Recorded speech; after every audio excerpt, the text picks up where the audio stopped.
안녕하세요. 의안고민 해결사 의안사 박혜정입니다.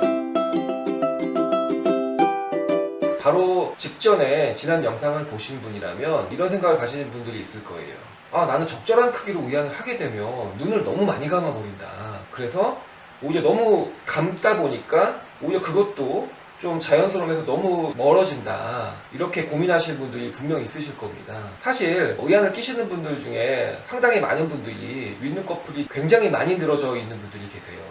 그리고 그런 분들이 공통적으로 아랫눈꺼풀도 역시 밑으로 많이 내려앉아 있거든요. 그러다 보니까 내가 눈을 벌리고 싶어도 벌어지지 않고 또 감고 싶어도 잘 안 감아지고, 이렇게 되면서 눈이 정상 눈에 비해서 현저히 작게 벌어지는 그런 분들이 많이 계십니다. 근데 이게 문제가, 이런 증상을 갖고 계신 분들이 그럼 조금이라도 또 눈을 더 벌리게 하려고 하다 보니까 의안은 자꾸자꾸 커진다는 거예요. 의안이 자꾸자꾸 커지니까 아랫눈꺼풀은 점점 지속적으로 더 밑으로 주저앉게 되는 거예요. 이런 상황이 되면 사실 결코 자연스러울 수가 없죠. 이런 문제가 생김에도 불구하고 그래도 눈이 좀 벌어지는 게 더 낫다라는 판단 하에 어쩔 수 없이 키우게 되는 겁니다. 이런 악순환이 계속 반복이 되고 시간이 길어지고 피부가 자꾸 노화가 오게 되고, 이렇게 되면 최악의 경우에 이제 의안이 이제 빠져버리게 되는 거죠. 참 난감한 상황입니다. 이런 상황이. 그냥 나는 자연스러운 걸 떠나서 눈이라도 좀 벌리고 싶어서 그 마음 하나로 불편함을 감내하면서 의안을 키워서 이렇게 눈을 벌리고 싶었는데 의안이 빠져버리는 아주 최악의 상황까지 진행되는 경우가 생기는 거죠.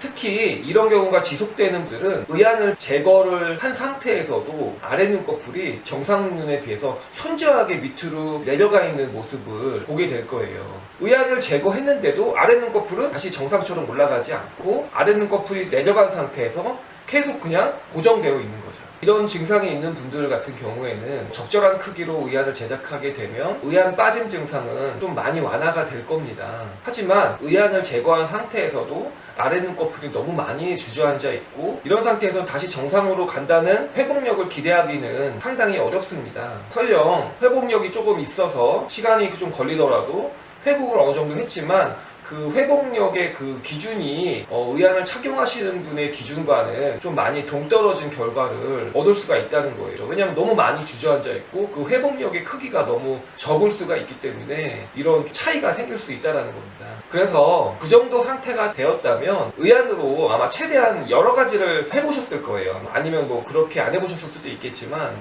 뭐 저 같은 경우는 어쨌든 최대한 해봤을 겁니다. 최대한.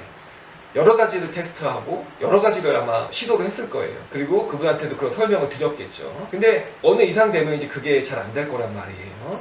그래서 이런 경우에는 저도 이제 어쩔 수 없이 수술이라는 것을 조금 이제 말씀을 드립니다. 의안으로 최대한 뭔가를 해봤는데 그게 원하는 것들을 얻기가 굉장히 힘든 경우에는 가장 확실하고 좀 결과를 얻어볼 수 있는 거는 수술밖에 없거든요. 그 상태에서는. 특히 그리고 의안이 빠지는 분들 같은 경우에는 뭘 해도 의안이 빠지는 상태가 되면 정말 수술밖엔 답이 없어요. 왜냐면 의안이라도 착용을 해야 되니까. 그럴 때 이제 최후의 수단으로 이제 수술이라는 것을 고려를 하게 되는데요. 문제는 수술을 고려할 때 굉장히 신중해 하셔야 된다는 거예요. 왜냐면 의안은 내가 좋아도 착용할 수 있고 싫으면 다시 만들거나 뭔가 보완을 할 수가 있지 않습니까? 내 눈에는 큰 영향을 주지 않고.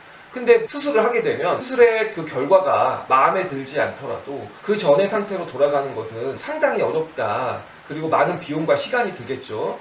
만약에 돌아갈 수 있다고 하더라도. 제가 왜 이런 말씀을 드리냐면 의안사 생활을 하는 동안 수술을 해서 오신 분들도 많이 봤어요.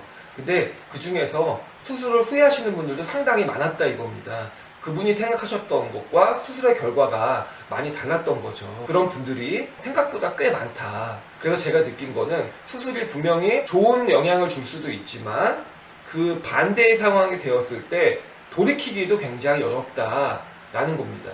그래서 수술을 결정할 때는 상당히 신중하게 다양한 상담을 받아보시라는 겁니다. 한 번에 결정하지 마시고 눈의 상태와 관련된 다양한 전문가분들을 만나셔가지고 신중하게 수술에 대해서 결정을 하시라는 겁니다. 제 영상이 의안을 착용하시는 모든 분들에게 도움이 되길 바라면서 이번 영상을 마치겠습니다. 감사합니다.